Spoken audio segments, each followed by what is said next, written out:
Yes, that was a little one. The little one's great. He sleeps in, pretty decent sized chunks. 3-4 hours, so things are broken. But no, he's good. Life's good. The older kids are super helpful, so pretty nice. Wow. Weird, huh? Very weird. That was our life. Okay. Yeah, thanks for asking though. I was kind of curious. Yeah, it's a full house. I could just a bit. Yeah, it's a lot of fun.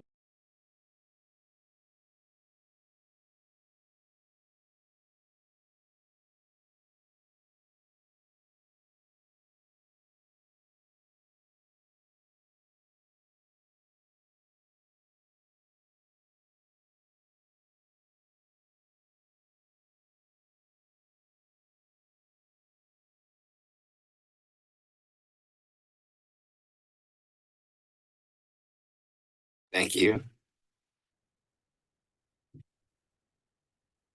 We just try to pour it on, You can tell me when to start. You're in here. At 6:01. Good enough. We'll call the meeting to order of the Coburg Planning Commission. And it's February 21st, 2024. Instead of doing a roll call, we'll go around and everyone just give us your name and that will be our roll call. John Derby. Barry Benny. Tim Bell. Seth Clark. John Marshall. Do we have Megan Winter? Thank you, Megan. Do we have a quorum? We do. Thank you, Chair. All right. Agenda review. I have an agenda dated January 17th. One of those dates from the ill-fated ice storm. Public comment. Do we have any tonight? We have not received, nor has anyone signed up for public comment this evening.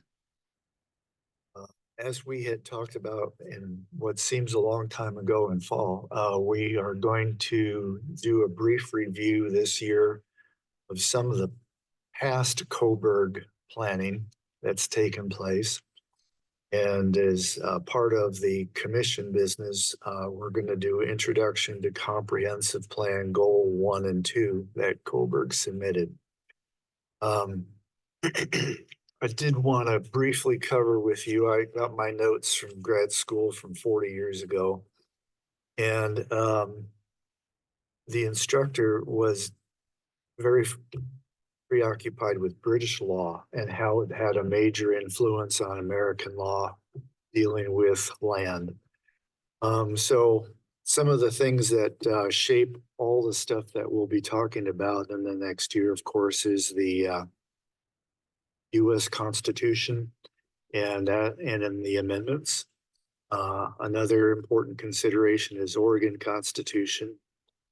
And then one of the things that I hadn't realized until grad school many years ago was the importance of case law and court decisions, jury and judge decisions relating to land use law going all the way back to 1787 when the Continental Congress and the Constitution got started. So federal court and case law, both here and in Washington, D.C. are very important. Many of the issues that we struggle with, like controlling growth, have been dealt with in federal and state laws, and they carry as much weight in many respects as the Constitution. Lane County has land use planning and it has a land use plan. We, to some degree, try to fit in with what the county has already said. And then there's Oregon LCDC and its goals, which is one of the things we'll cover tonight. Past practice is also thrown into the notes. That just means often, sometimes subconscious understandings about what property and what you can do with property means. Sometimes it's not even covered in writing. It's just stuff that's gotten passed down almost as tradition since basically British colony time. So I'm going to stop there with the 5-minute lecture on where we are. So for instance, if we said no more growth in Coburg, that would be great, except there are some negative consequences to that. One, the courts have ruled consistently over the past 100 years that you can't say that. And one of the economic findings is that when a city or a state restricts growth, say for instance, housing or the number of new units that can come in, the unintended consequences over the span of 10 or 20 years, property values plummet because there's no growth taking place. So one of the factors we deal with is economic as well as the political and the legal framework. Coburg has to grow, but it should be managed or mitigated as best we see fit. Will we ever become part of Eugene? My hypothesis or guess is we will not. We are blessed with having 3 miles of farmland and gravel pit between us and city limits, and that buffer may protect us from being taken over like other neighborhoods have closer to town. All right, Megan, I'll shut up now. Why don't you go for it? That was fantastic, Chair. Thank you so much.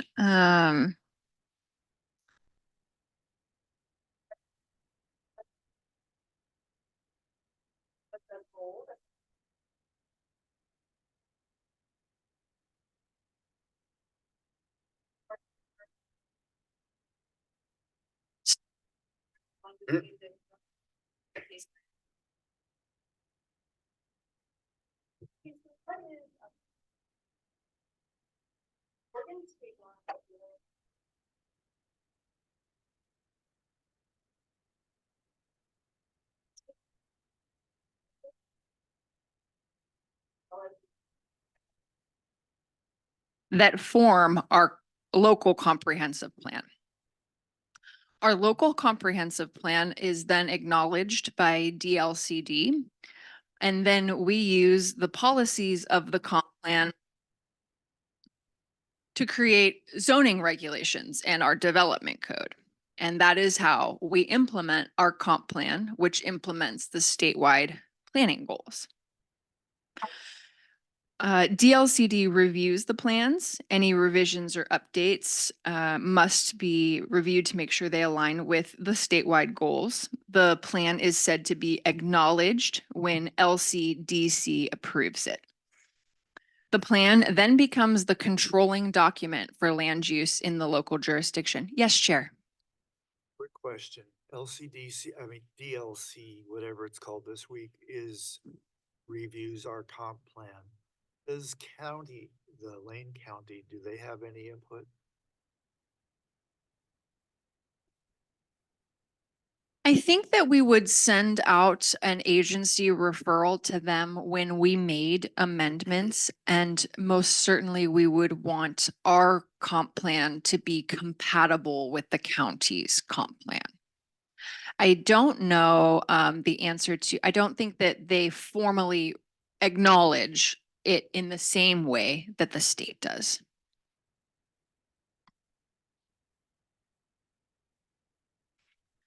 So comp plan is familiar with DLCD and LCDC. I'd appreciate it if you. You want to go through them a little bit? Okay. So DLCD is the Department of Land Conservation and Development. Very, very similarly, LCDC is the Land Conservation and Development Commission. So that group is more of the decision-making body, whereas DLCD is the state department. Does that make sense? Okay. So the comp plan, as it's informally called, has three main elements: an inventory of local land use and resources, goal and policy statements that indicate local objectives over a specific period and guidance on how to achieve those objectives, and a detailed map that shows the desired use for each property throughout the entire jurisdiction.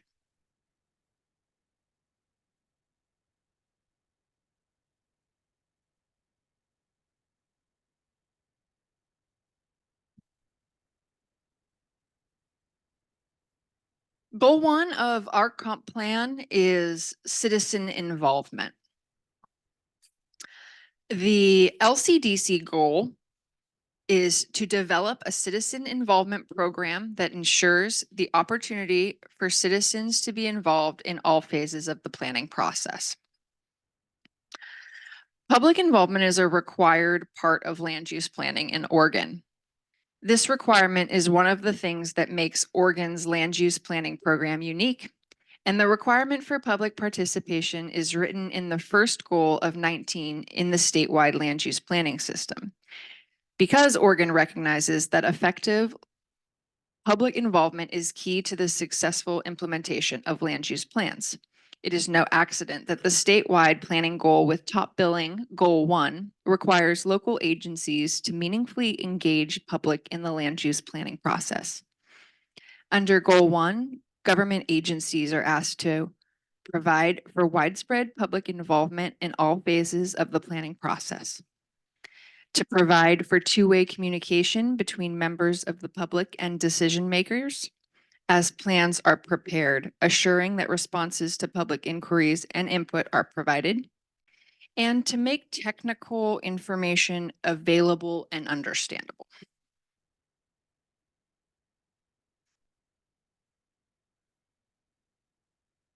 Goal 1 calls for the opportunity for citizens to be involved in all phases of the planning process. And the goal also calls for local governments to have a committee for citizen involvement. The acronym for that is CCI, to monitor and encourage public participation in. So if you notice in the Coburg Comprehensive Plan, there is some reference to the Citizen Involvement Committee. And that committee is indeed the Planning Commission itself. So the Planning Commission fulfills the requirement of our citizen committee from the state. And so there's sometimes a little confusion there. I just want to make everyone aware that you as the Planning Commission are the Citizen Involvement Committee.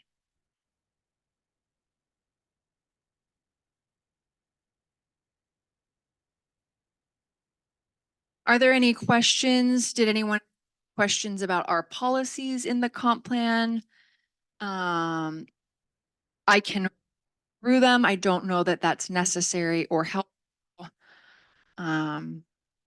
If not, we can move on to goal 2.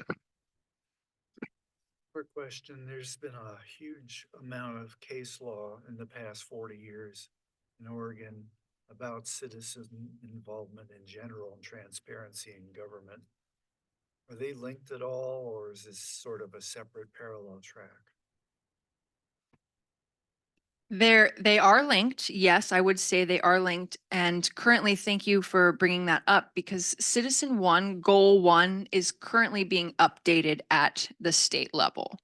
And that is because the means of engaging with the public have really changed a lot over the past several decades. Publishing in a newspaper is not really a relevant way to notify the public anymore. And so citizen involvement is changing as our world and society continues to change.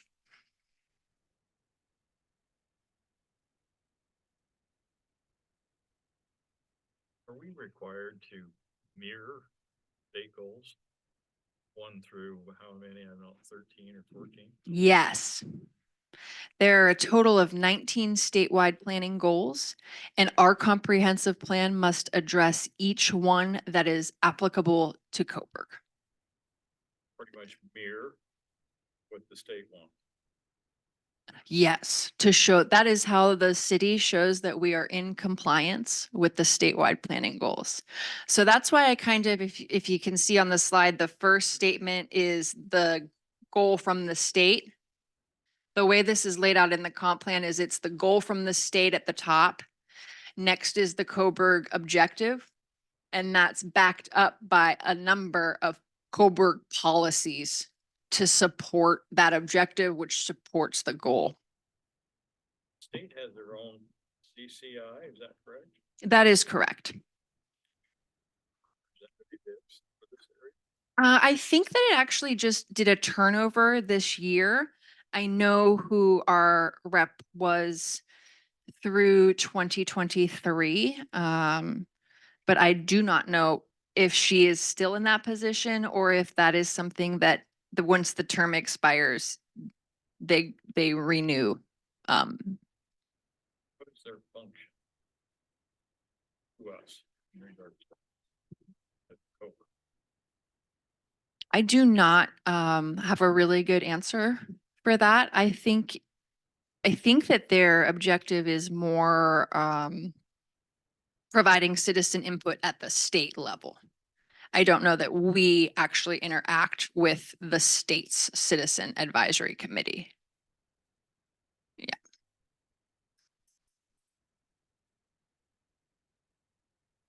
Can't give them some feedback. Yes, yes.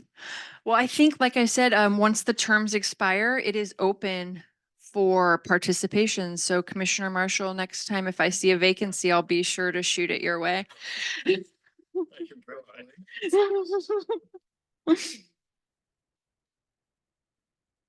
Great questions. Thank you. Okay, we ready for goal 2?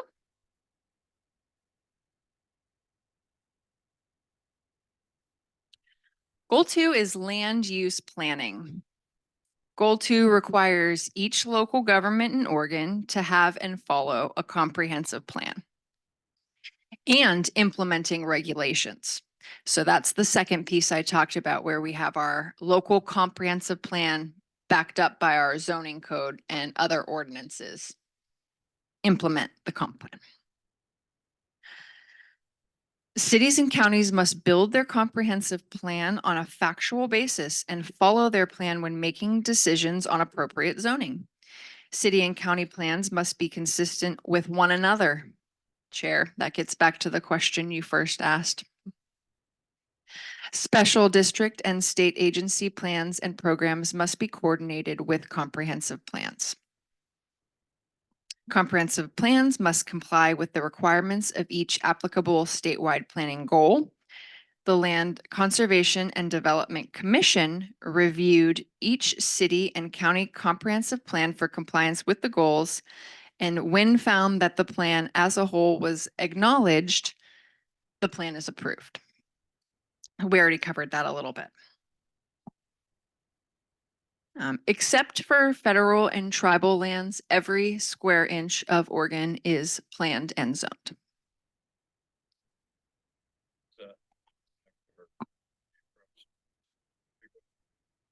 that gonna be tribal land eventually?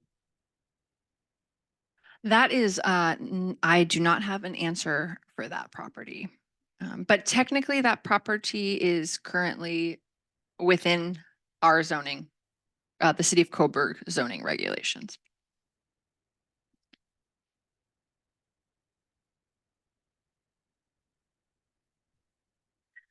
The comprehensive plan and zoning ordinance are the guiding documents for local government and land use decisions. They help create predictable outcomes for the people that live and operate business in the community for the development of homes, stores, and industries. Comprehensive plans also guide public development, streets, municipal water, sewer, and parks, and the conservation of natural resources.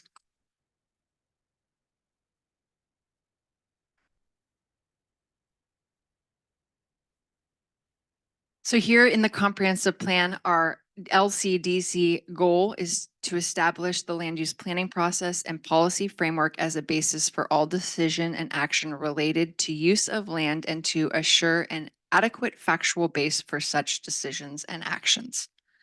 The Coburg objective is to establish the Coburg Comprehensive Plan as the basis for preserving and enhancing the livability of Coburg. And that is supported by a variety of policies, as well as the different types of land that are in our city limits. The Coburg Comprehensive Plan. Yes, Chair. I have a question. In the past, there have been numerous complaints, noise complaints from residents on Rustic and Shane Court about industrial activity just to the north of them. When this was formulated, why was no buffer overlay or buffer zone between heavy industry and residential put in place?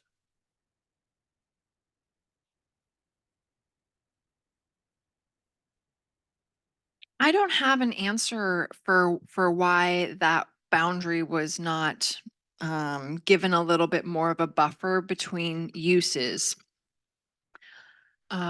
It's not altogether uncommon in other cities as well that you will find residential and industrial a little more close together than maybe ideal.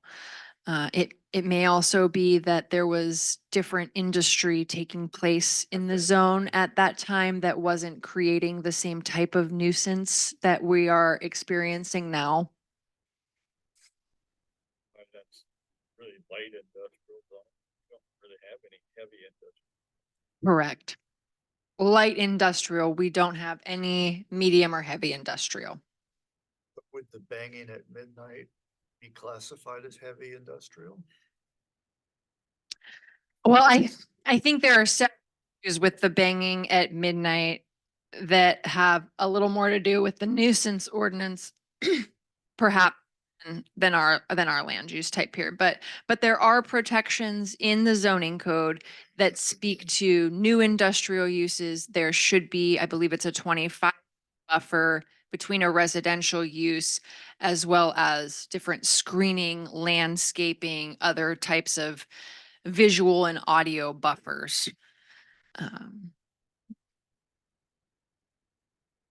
Megan, I have a question about policy 1 under goal 2. States that the city of Coburg shall conduct a review of the comprehensive plan every 5 years or deemed necessary by the city council. What would trigger a review of the comprehensive plan? And are we at the 5-year limit to where we have to review it, or? Yes, yes. As a matter of fact, the last time it was updated was in 2018. And so we are nearly on schedule for our 5-year review. It's important to look at the document every 5 years or so because it's an evolving document and the relevancy is going to change, kind of like we were talking about what makes sense for citizen involvement today versus 20 years ago.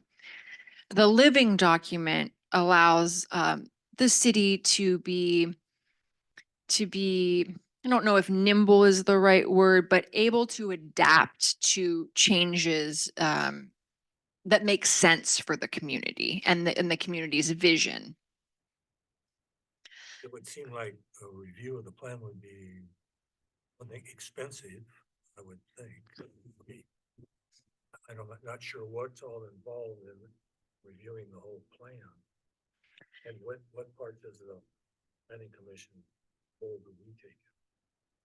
Yeah, I can't speak to how it's been done here in the past. I could certainly look into it for you if you'd like some more information. And we can talk about what you would like this review of the comp plan to look like. Well, it would be great if we could figure that out, because if we're gonna spend some time on it anyway, we might as well count. Absolutely. I kind of anticipated we might capture some recommendations for when the next amendments do take place to the comp plan. Perhaps not that this review in and of itself will trigger a comp plan update, but that they will happen simultaneously because there will be an update to the comp plan required as part of the climate friendly equitable communities rulemaking. I believe that's not for several more years that update will take place.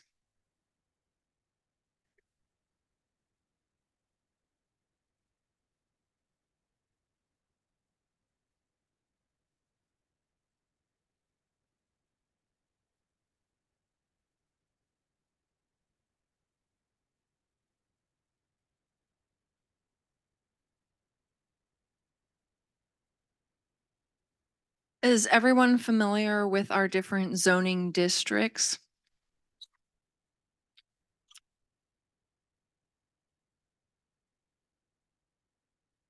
Okay, great, great.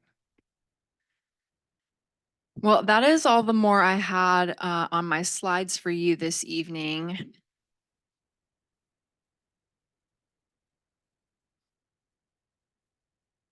I would be happy to answer any questions if you have any. Dumb question. Historic district, do you have a map that shows the historic district? I can pull one up real quick.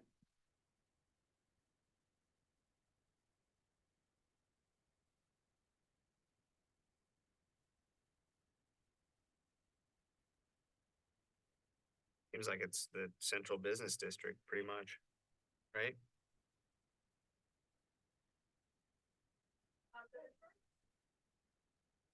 Okay, yeah, it probably goes into over to the east. Yeah.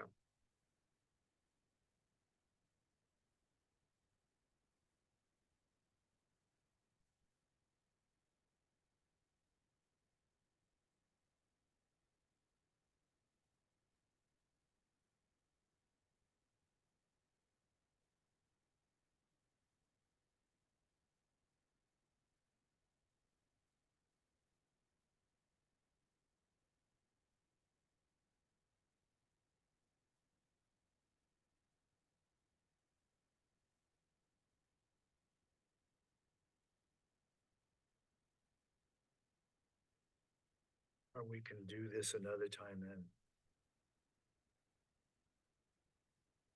My question was, I know that I live on Abbey, and I know somehow Abbey is part of the historic district. And yet Abbey didn't exist until 1990. And I'm wondering how it got designated a historic district. Before that, it was a farm, and before that, a log pond. Perhaps the log pond? I Yeah. do know that the district was established in 1986, so I think I got it.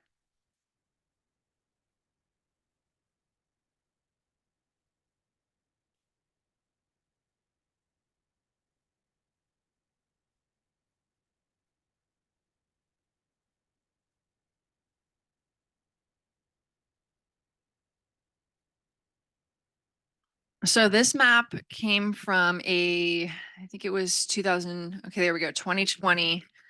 The city did what is called a reconnaissance level survey, which is an update to the historic district.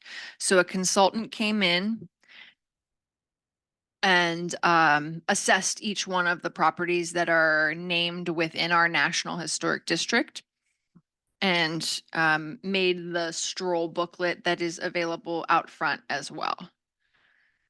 So there is a actual full report available on the Coburg, Oregon website. I can email it to anyone too if you're having a hard time finding it or if you're interested in reading, but it's kind of hard to see that legend. But the brown footprints that you're seeing are not in period.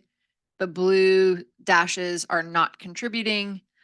The yellow, which I only see a couple of, are eligible significant, which means that they would likely be able to stand on the register on their own. And the eligible contributing means that they are significant enough that they are contributing to the district as a historic district, but probably wouldn't meet the criteria to be on the historic registration themselves. At least that is my understanding of what those terms mean.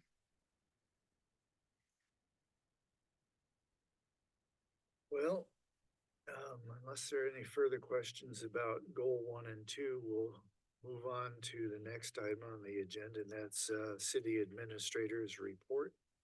There, if I could, I got a question. Sure, you bet. How will the state legislature and how they're be handling this affordable housing thing and adjustments to the urban growth boundary for the purpose, if in fact it's for development of affordable housing? How does that, how are we going to adapt to that? Do we know anything about it? Are you speaking about the bill that is currently in the legislation?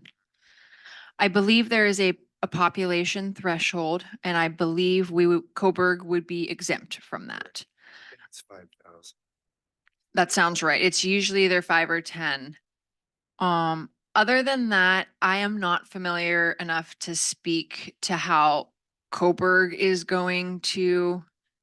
And we're exempt, but would we take steps anyway? We do that with our transportation system plan. We're exempt from that if we so elect, but It's possible. I really don't have a good answer to that. I think that's something we'd probably have to get staff would get direction from council on whether that was a priority and something that the community wanted to pursue. I'm also, like I said, I'm just really not that familiar with what it allows for. So there are a couple different factors at play that I just don't have a good answer for that one right now. Megan, I was just curious, the improvement that ODOT's making to the northeast corner of the interchange there, it looks like gravel storage area or something. Yes. Is that something, did they approach Coburg with that and say, this is what we're gonna do, or? Yes, they did. It's actually the property is located outside of city limits, so they did not need to contact us, but they did, and that is a salt shed.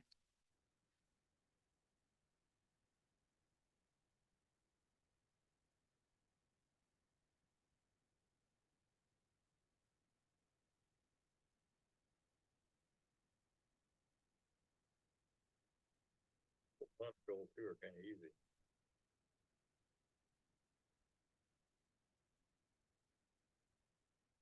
It's a very good place to start.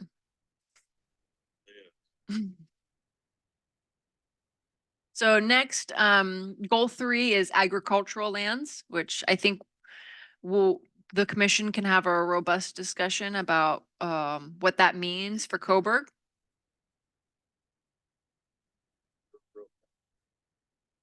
That has been a barrier.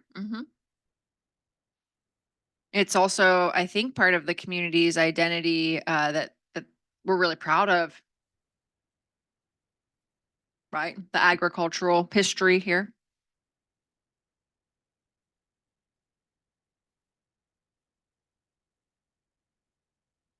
Yeah, so I'm not sure what else will be on the docket for our March meeting, but at the least, we will begin covering goal 3 and potentially goal 4.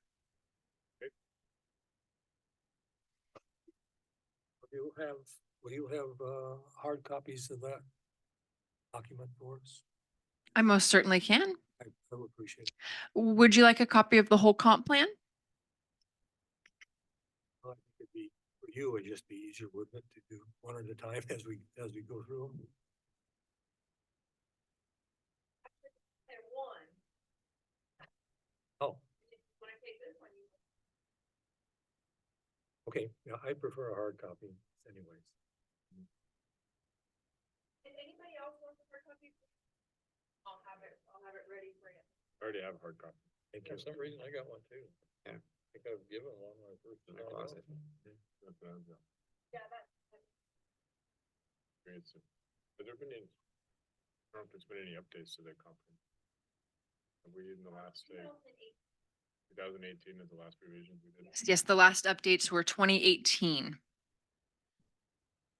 There was a question at one of our recent meetings about why is there some properties on Vintage Way that are not within the city limit?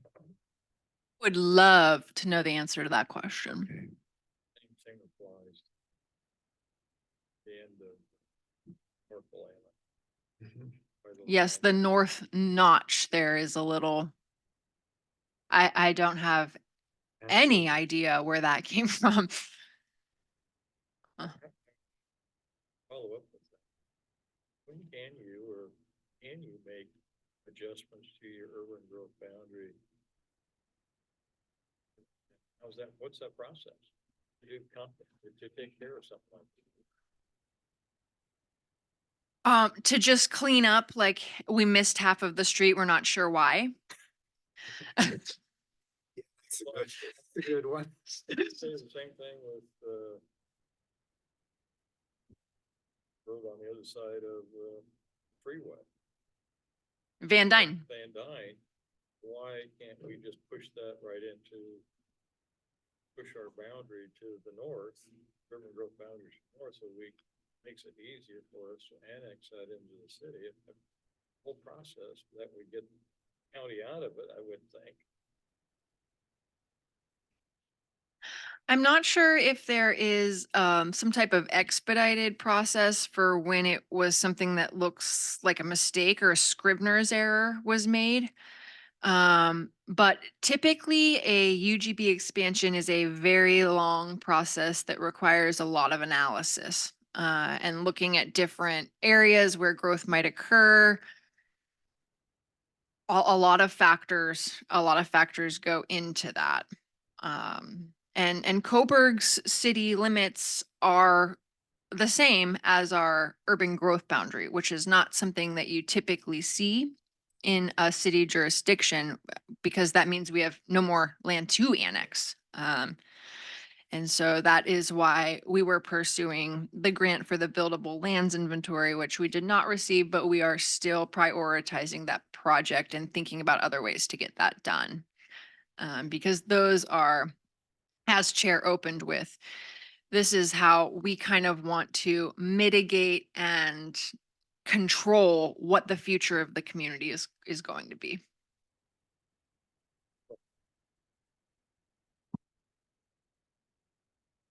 It'd be interesting. I've asked this question of the county, how they did it for Beltline.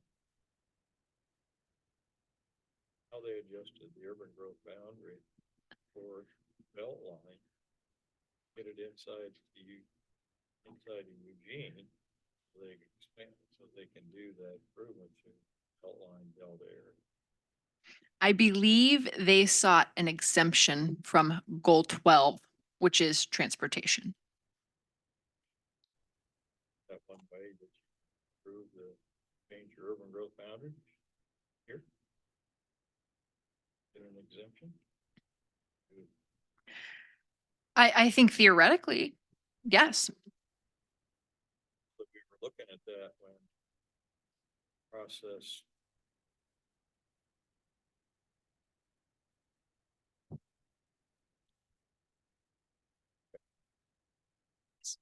Yes. So the exemption process is something I really don't know enough or have experience with to try to explain it any better than what I'll say right now, which is cities and other jurisdictions have the option to seek an exemption from one of the statewide land use planning goals, such as Commissioner Marshall is describing, where the city of Eugene was able to move forward with the development of Beltline by moving it inside of their urban growth boundary in what was considered an exemption to goal 12, which is transportation. Basically, it was. Can't build road for urban needs outside the urban growth boundary, allowed.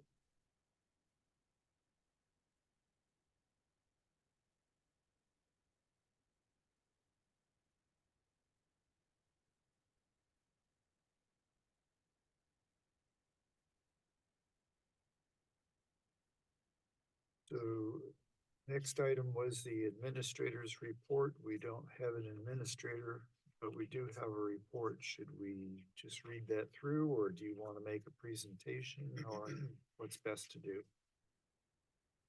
And typically, I provide those just for information only. The one piece I think was relevant, especially for our work here, is that Coburg will be participating in our Regional Transportation Plan Update, also known as the RTP.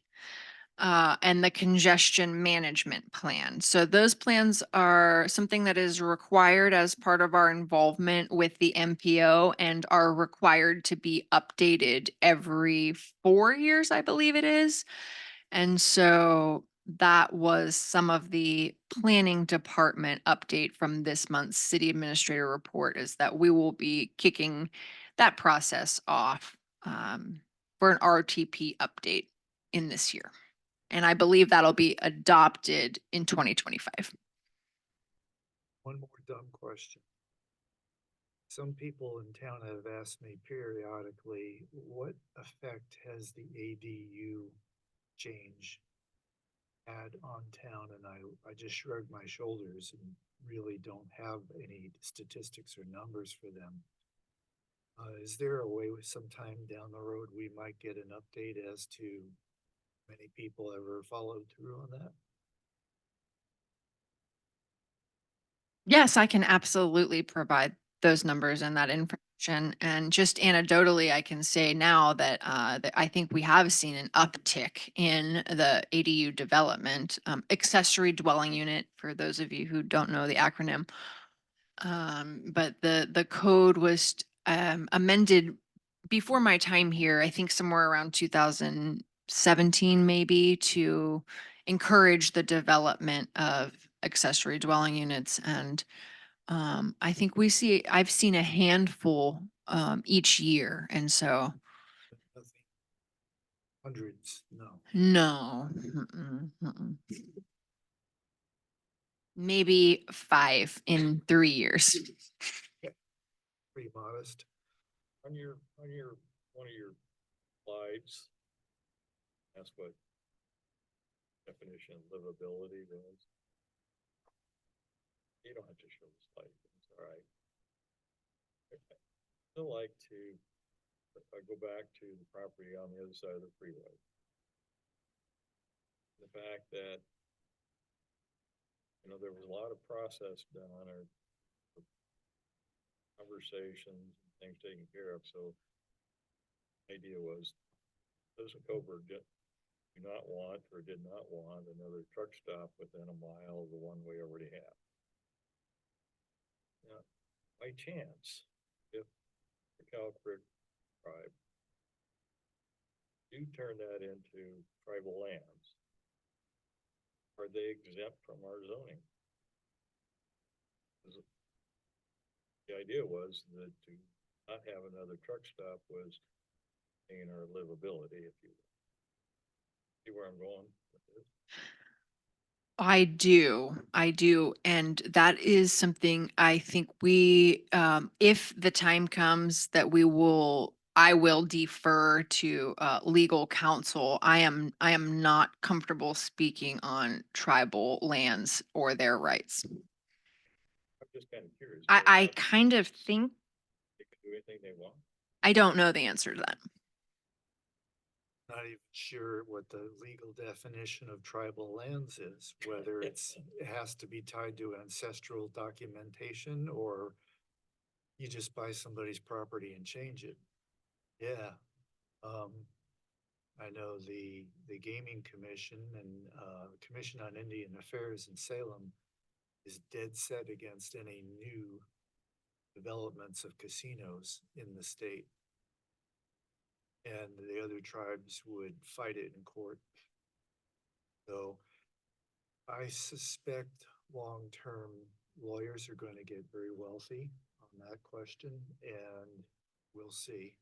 But it could take 5 to 10 years to hash it out. So, in answer to your question, no one knows. Well, you see the concern. Yeah. Here you had the citizens concerned about the livability of Coburg, and that's one of the reasons that it was decided that there would not be another truck stop. And then there would be, And ODOT would be involved with traffic studies, and that would add another layer of complication. And then there would be city utility issues. So it would, well, instead of 5 or 10 years, 15 to 20 years to get through the hoops. worry about it then. I'm showing my ignorance here, so where is this tribal land and? Okay, on the far side of the freeway, there were 4 to 5 acres where the old circular hotel was from the 70s. That land there and that old restaurant, that property was sold a year ago, 2 years ago to the Cow Creek tribe who purchased it, just like any other buyer.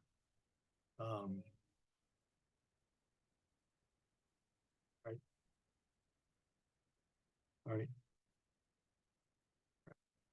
The ruins, yeah, the ruins of the old hotel, and the old hotel used to have tennis courts.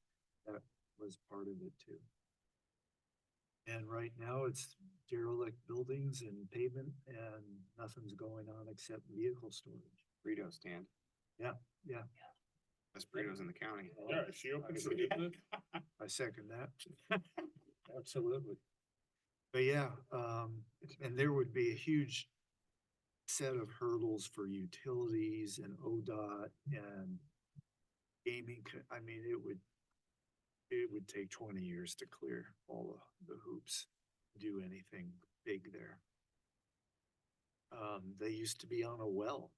When the hotel was there, they had their own well. That's no longer viable. So they would have to get an extension, I think, from the city to serve them. So they're, and I can just imagine if it did get developed, how bad the traffic would be on the interchange. So that is something we probably should monitor periodically. Is there any more conversation around and I might have missed it, so forgive me, around the light industrial behind it or to the east of it? Kind of just a pending for interest. The developer, the owner of that property was working through some processes to get it ready for sale, wetlands delineation and that kind of work. So I think it's about there where it will be ready to start looking at some economic development or recruitment type. And there have been some conversations with our economic development specialist at the county level, making them aware that that property exists and will be ready at some point in the near future. So it's definitely on the horizon. We don't quite know when, but it's coming. And that will be a master, It'll be a master plan development. Yes. we're going to do that, hopefully. Yes, that is our goal. That brings up an old question I have. Where Premier RV is now zone highway commercial. I mean, years ago, there was issue that a good portion of those motorhomes basically are permanent residents. What is that?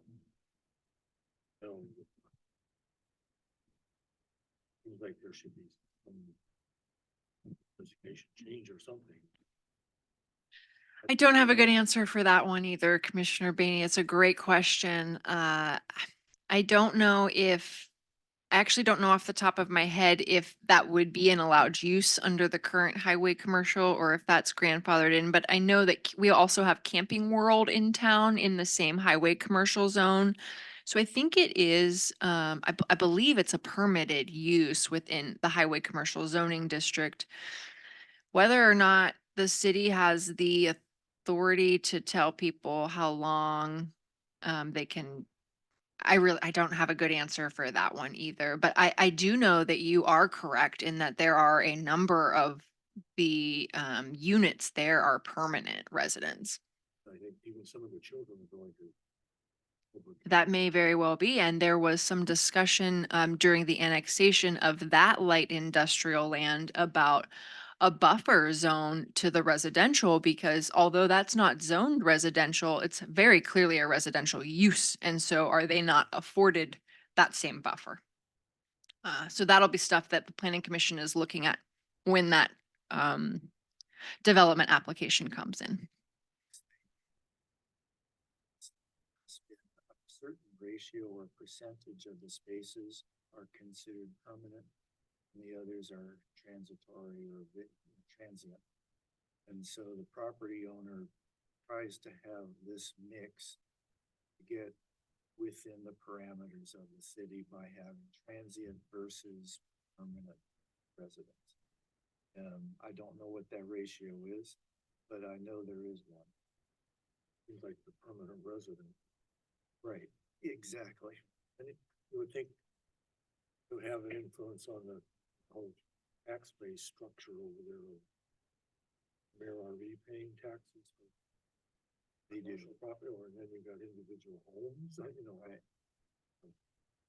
Yeah, and I know, if you look at fire calls, large number of fire calls over there, because there are some people in the transient area who can't afford hotels while undergoing treatment, his health, so they go there, and then they run into medical problems.